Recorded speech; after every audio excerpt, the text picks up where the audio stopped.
ito bang USB na ito ay kakabog sa sambayan ng Pilipino? Oo, kasi ang daming madadamay.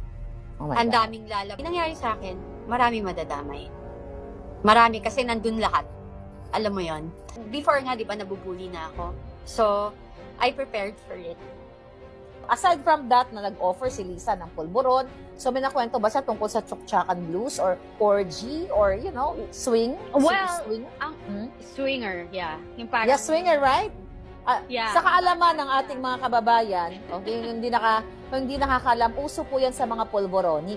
Kapag bangag ka na, nagsiswitch kayo ng asawa o ng partners, right? So, may ganyan bang Oo. kwento? Kasi may May nakarating ganyan sa akin. may ganyan siyang kwento sa akin. Hindi lang si Liza. Even then, like may naging girlfriend siya. Tapos yung Si isa. Tony Boy. Oo, tapos girlfriend din ng isang malapit